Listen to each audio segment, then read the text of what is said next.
दोस्तों नमस्कार। डील तो टूट गई। इस डील के आसरे माना जा रहा था इंडिया गठबंधन टूट जाएगा, लेकिन डील ही टूट गई।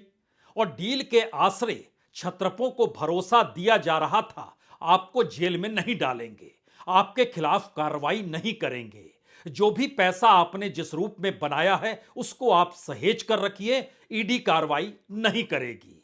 लेकिन डील तोड़ने और टूटने का मतलब बहुत साफ है कि अब कार्रवाई आने वाले वक्त में तेज हो जाएगी। वो इनकम टैक्स डिपार्टमेंट हो, वो ईडी हो, वो सीबीआई हो, या खुद सरकार की अपनी राजनीतिक बिसात हो। इस दायरे में अब दो दो हाथ छत्रपों के साथ होना है, लेकिन दिन बहुत कम बचे हैं।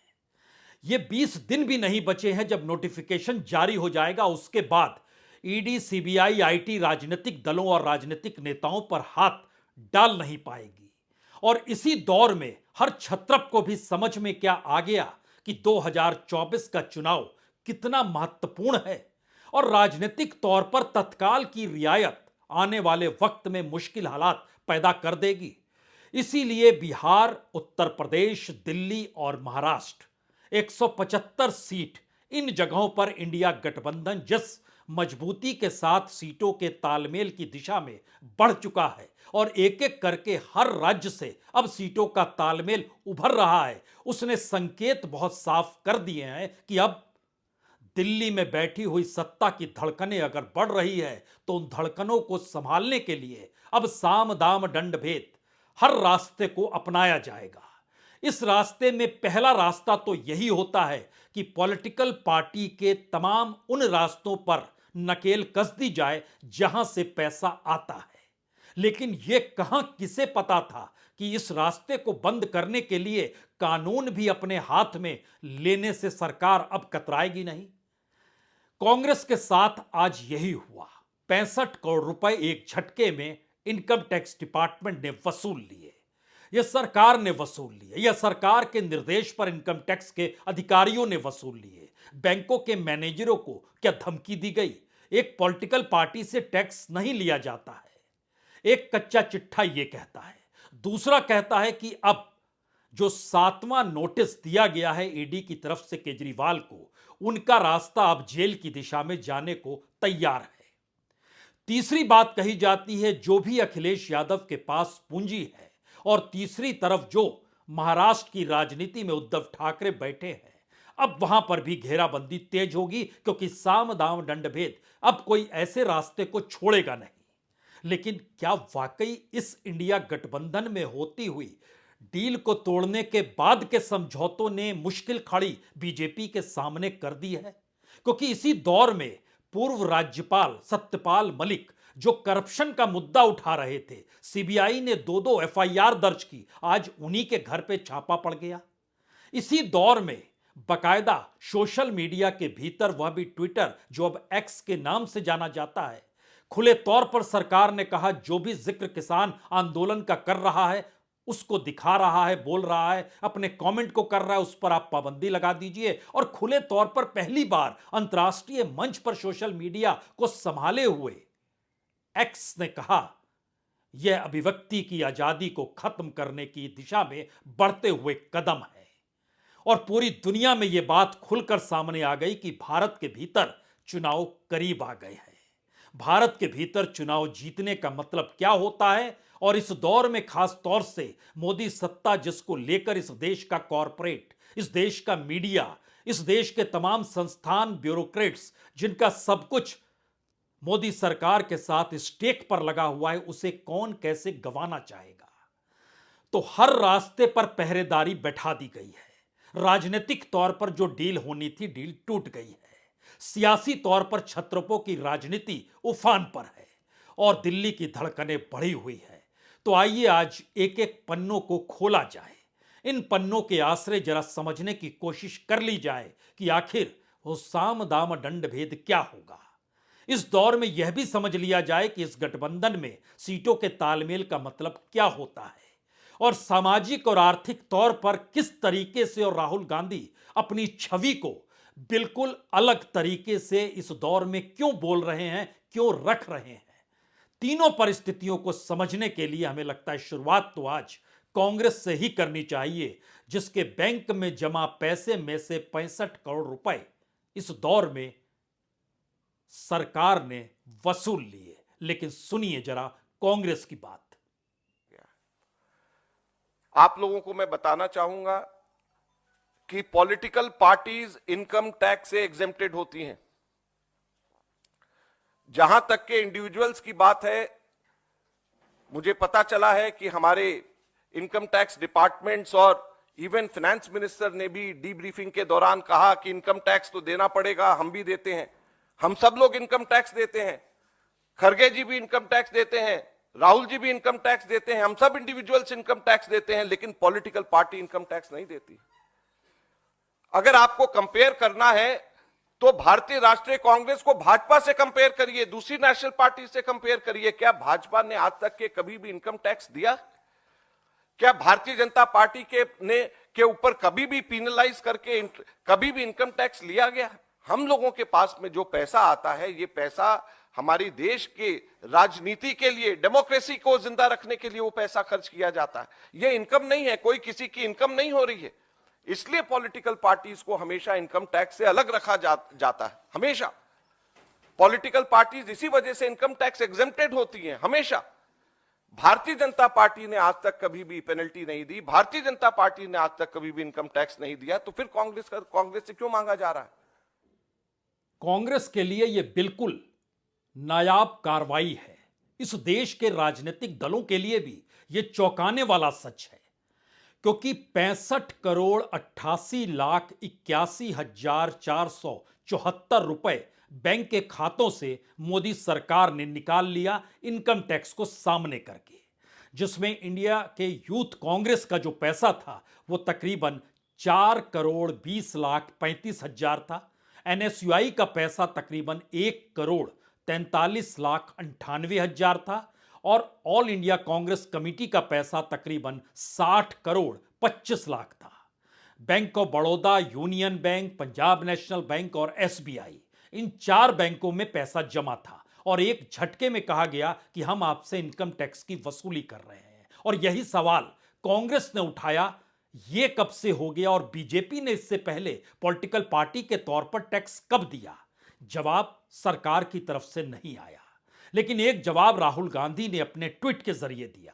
उन्होंने कहा, दरअसल इस दौर में किसान अगर एमएसपी मांगता है तो उसे गोली मारी जाती है, जवान अगर नियुक्ति मांगता है तो उसकी बात सरकार सुनने को तैयार नहीं होती है, पूर्व गवर्नर अगर सच बोलता है तो घर पर सीबीआई भेज दी जाती है, सबसे प्रमुख विपक्षी दल के अकाउंट को फ्रीज कर दिया जाता है, मीडिया हो या सोशल मीडिया, सच की आवाज को दबा दिया जाता है और सच की यह आवाज अंतर्राष्ट्रीय तौर पर भारत के राजनीतिक सवालों को लेकर तब गूंजी जब भारत सरकार ने एक्स से कुछ अकाउंट को ब्लॉक करने का आदेश दे दिया और एक्स ने सरकार के इस आदेश को यह कहते हुए स्वीकार किया कि वह इससे सहमत नहीं है, लेकिन यह भारत सरकार कह रही है। तो एक्स ने कहा कि भारत सरकार के आदेशों से कुछ एक्स अकाउंट को ब्लॉक या सस्पेंड कर रहे हैं, लेकिन हम इससे सहमत नहीं हैं, लोगों को बोलने की आजादी होनी चाहिए।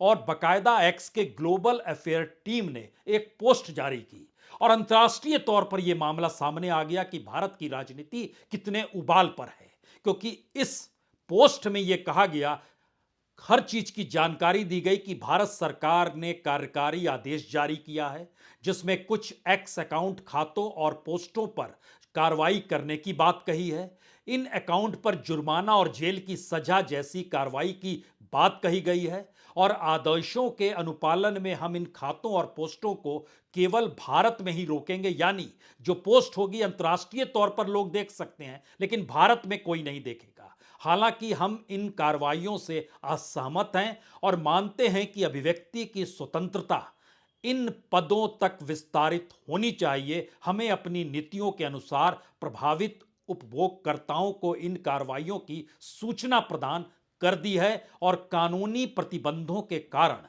हम कार्यकारी आदेशों को प्रभावित करने में असमर्थ हैं, लेकिन हमारा मानना है कि ट्रांसपेरेंसी यानी पारदर्शिता के लिए उन्हें सार्वजनिक करना आवश्यक है। सरकार ने सोचा नहीं था कि यह बात सामने आएगी, लेकिन बात सामने आ गई। यह दूसरी स्थिति थी। और तीसरी स्थिति यह निकल कर आई इस दौर में जब पूर्व राज्यपाल ने जब करप्शन के मामलों को लेकर सीबीआई के सामने बताया था कि उन्हें घूस देने की कोशिश की गई, तो एक झटके में उन्हीं के घर, जब वो खुद अस्पताल में थे सत्यपाल मलिक, उस दौर में उनके घर पर छापे पड़ गए। और कहा गया इसलिए छापे मारे गए क्योंकि जो कार्रवाई सीबीआई को करनी थी उसमें कीरू हाइड्रो इलेक्ट्रॉनिक प्रोजेक्ट जो था, जो 6 जुलाई 2022 को 16 जगहों पर जो छापेमारी की गई थी, उसी की कड़ी में यह किया गया है। और यह यहां जानना जरूरी है कि 2019 में एक निजी फर्म को कीरू हाइड्रो पावर प्रोजेक्ट के सिविल कार्य के लिए 2200 करोड़ का कॉन्ट्रैक्ट देने में भ्रष्टाचार पाया था। और इसकी शिकायत उसी शख्स ने की थी जिसके घर आज सीबीआई पहुंच गई। अब यहां पर सवाल है कि अलग अलग रास्ते, चाहे वो कांग्रेस को लेकर हो, चाहे वो सोशल मीडिया को लेकर हो, चाहे छापे को मारने को लेकर हो, यह तमाम कार्रवाई हो रही है। लेकिन अगला सवाल इसके आगे का है। यह सवाल है कि इंडिया गठबंधन जिन 175 सीटों पर तालमेल की स्थिति में आकर खड़ा हो चला है, तो क्या यह राजनीतिक तौर पर बीजेपी के लिए संकट काल तो नहीं है? यह सवाल अब इसलिए महत्वपूर्ण है क्योंकि पूरा चुनाव 400 पार के नारे के साथ बीजेपी लेकर चल रही है। और इसी दौर में अब उसे समझ में आ गया है कि देश में नैरेटिव क्या बनाया जाए। डेवलपमेंट का बनाया जाए, अंतर्राष्ट्रीय छवि का बनाया जाए, विश्व गुरु का बनाया जाए, अयोध्या राम मंदिर प्राण प्रतिष्ठा का बनाया जाए, या इस देश के भीतर एक मोटी लकीर हिंदू मुस्लिम को लेकर खींचने की जरूरत है जिससे वोटों का ध्रुवीकरण हो सके। प्रधानमंत्री खुद आज एक कोऑपरेटिव संस्थाओं को लेकर गुजरात में मौजूद थे। वहां पर जाहिर तौर पर जिस डेवलपमेंट का जिक्र होना चाहिए था, हो रहा था, इन तमाम बातों का जिक्र बीजेपी अपने तौर पर कर रही है। लेकिन प्रधानमंत्री किन बातों का जिक्र वहां कर रहे थे, हमें लगता है इसको भी एक वक्त के लिए सुनिए। नैरेटिव यहीं से बनता है। और बहनों, हमारे ये मंदिर सिर्फ देवालय है ऐसा नहीं है, सिर्फ पूजा पाठ करने की जगह है ऐसा भी नहीं है, बल्कि ये हमारी हजारों वर्ष पुरानी संस्कृति के, परंपरा के प्रतीक है।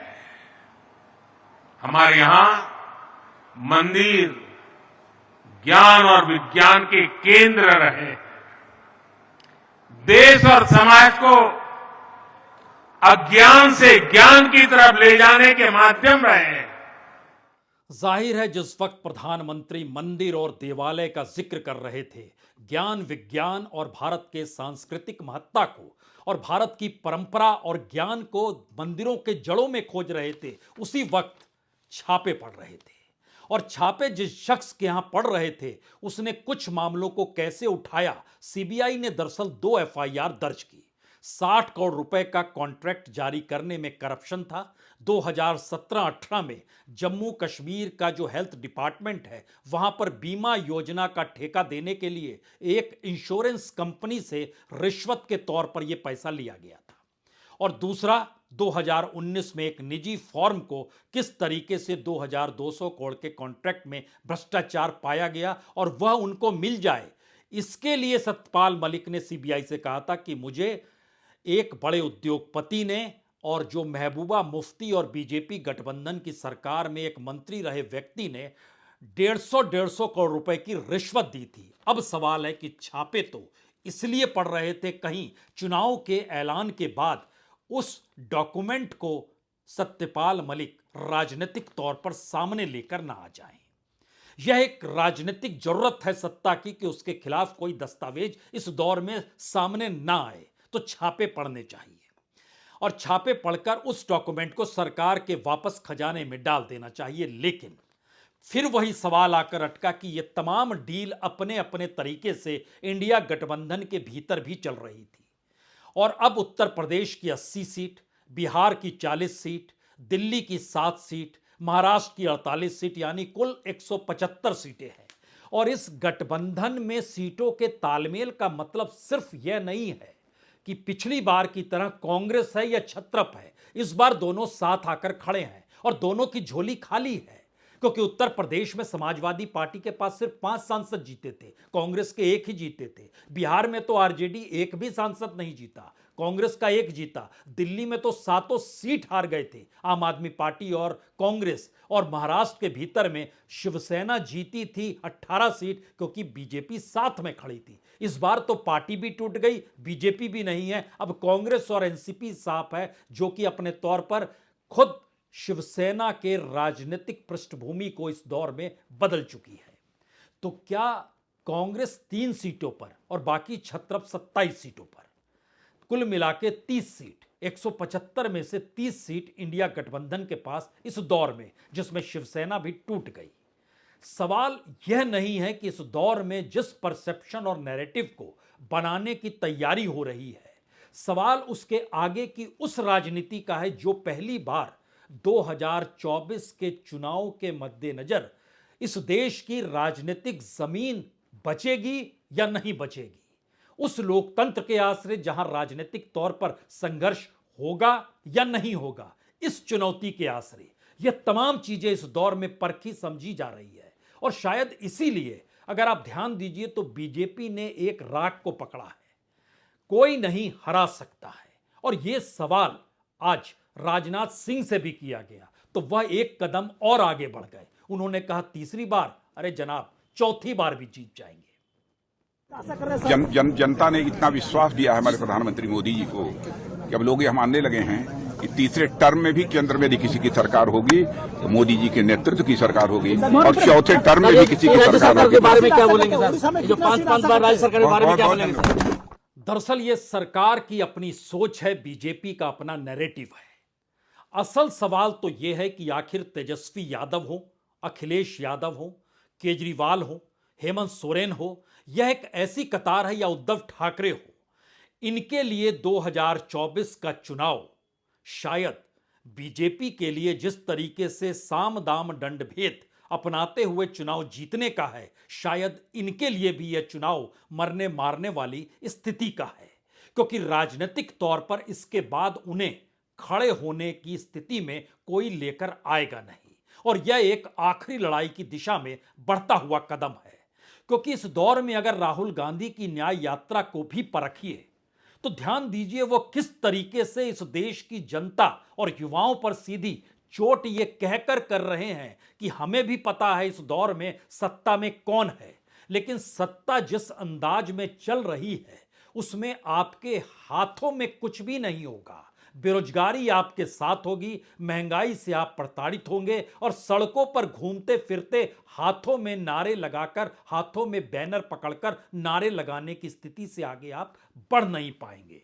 ये राजनीतिक तौर पर एक ऐसी लड़ाई है जिस लड़ाई को लेकर अब छत्रपों के भीतर भी यही सवाल है, क्या इस लड़ाई को 2024 में एक ऐसी संघर्ष में तब्दील किया जा सकता है जहां 272 का आंकड़ा ना छू पाए बीजेपी, और गठबंधन के आश्रय और परसेप्शन और नैरेटिव के आश्रय अगर बीजेपी अपने तौर पर 400 पार का नारा लगा रही है, तो दूसरी तरफ इंडिया गठबंधन और उसके वह नेता जो जानते हैं कि उत्तर प्रदेश में अब अखिलेश के सामने मुश्किल है, वो जानते हैं कि तेजस्वी को भी ईडी फांस चुकी है, गाहे बगाहे कभी भी किसी भी रूप में उनके खिलाफ भी कार्रवाई हो सकती है।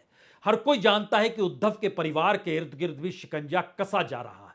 राहुल गांधी को भी हेराल्ड केस में बख्शा नहीं गया, लेकिन उन सब के बावजूद भी कुछ निकलता क्यों नहीं है। और यही हालात तो केजरीवाल को लेकर खड़ी की गई, लेकिन केजरीवाल को जेल में डालें या ना डालें, राजनीतिक तौर पर कद बढ़ जाएगा या नहीं बढ़ेगा। इसी उहापोह के भीतर भारत की राजनीति तमाम संबंधों और डील को लगातार अपनाए हुए थी, लेकिन अब वो धारा टूट गई।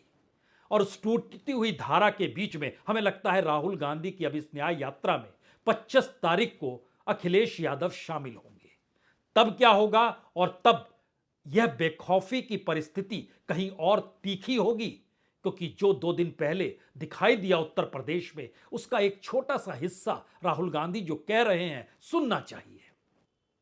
राम मंदिर खुलता है, राम मंदिर में आपको नरेंद्र मोदी दिखेगा, आपको अंबानी दिखेगा, आपको अदानी दिखेगा, आपको हिंदुस्तान के सबसे अरबपति दिखेंगे। आपको एक पिछड़ा नहीं दिखेगा, आपको एक दलित नहीं दिखेगा, आपको एक आदिवासी नहीं दिखेगा। क्यों नहीं? ये वो आपकी जगह नहीं है भाइयों और बहनों। आपकी जगह सड़कों पे भीख मांगने की है। आपका काम हिंदुस्तान में सड़क पे जाकर ऐसे पोस्टर दिखाने का है, और उनका काम, उनका कुछ नहीं होगा भैया, उनका काम पैसा गिनने का है। ये राहुल गांधी की बदलती हुई छवि भर नहीं है, बल्कि भारत की राजनीति में युवाओं के सामने कितना बड़ा अंधेरा है और युवा कितनी बड़ी तादाद में वोटर के तौर पर मौजूद है। अगर चुनाव आयोग की फाइलों को ही टटोल लीजिए, और इस दौर में चुनाव आयोग अलग अलग राज्यों में जो युवाओं वोटरों की जानकारी राज्यों में घूम घूम कर दे रहा है, उसमें बिहार के भीतर तकरीबन 1.25 करोड़ युवा जो 20 से 29 बरस के बीच हैं, उनकी तादाद है। उत्तर प्रदेश के भीतर यह तकरीबन 3 करोड़ से ज्यादा की है। और उत्तर प्रदेश का सच तो यह भी है कि 2 करोड़ यहां पर अगर रजिस्टर्ड बेरोजगार हैं और जिनकी उम्र जो है वो 30 बरस के पार जाने की स्थिति में है, अगर उन पूरे वोटरों को ले लीजिएगा और युवा इस देश में अगर जागृत हो गया, जिसको रोजगार चाहिए, काम नहीं मिल रहा है, कॉलेज में पढ़ाई नहीं हो रही है, और इन तमाम परिस्थितियों में फीस बढ़ा दी गई, ये तमाम परिस्थितियों के साथ अगर युवा इस देश का एकजुट होकर जुड़ गया, जब वो देखता है, परीक्षा देने जाता है तो पेपर लीक, और पेपर लीक का एक अपना पॉलिटिकल बिजनेस इस देश के भीतर में चल रहा है, तो राजनीतिक तौर पर इस देश के भीतर अखिलेश यादव के पास उम्र है, तेजस्वी यादव के पास उम्र है, केजरीवाल के पास उम्र है, राहुल गांधी के पास उम्र है, और उद्धव ठाकरे के पास भी उम्र है। उम्र के लिहाज से यह संघर्ष करने की स्थिति में है। हेमंत सोरेन के पास भी अपनी उम्र है। तो राजनीतिक तौर पर उम्र अगर मायने रखती है, तो इनके पास अभी आने वाले वक्त में संघर्ष को और तीखा करके आने वाले वक्त में राजनीति को अपनी राजनीतिक जमीन में तब्दील करने की सोच और वक्त दोनों है। सवाल सिर्फ इतना था कि जो सत्ता की डील थी, उस डील को मानने के बाद तत्काल की राहत तो हो सकती थी, लेकिन आने वाले वक्त में राजनीतिक जमीन कैसे बचती, शायद यह बड़ा सवाल हर किसी को डरा रहा था।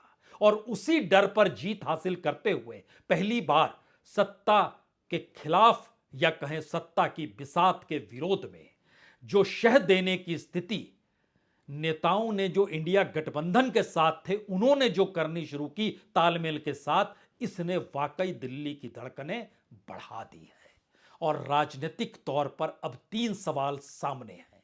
पहला सवाल यह है, अगले 15-20 दिन यानी नोटिफिकेशन से पहले अभी तो सरकार सोशल मीडिया पर गई, पूर्व राज्यपाल के घर पे छापा पड़ा, और कांग्रेस के 65 करोड़ 88 लाख रुपए आईटी के जरिए सरकारी खजाने में आ गए। अब क्या होगा? और इन राज्यों में जो बिजनेसमैन हैं, जो राजनीतिक तौर पर फंडिंग करने की स्थिति में है, उनके खिलाफ गोलबंदी होगी या उनको घेरे में लेकर राजनीतिक कार्रवाई की शुरुआत होगी?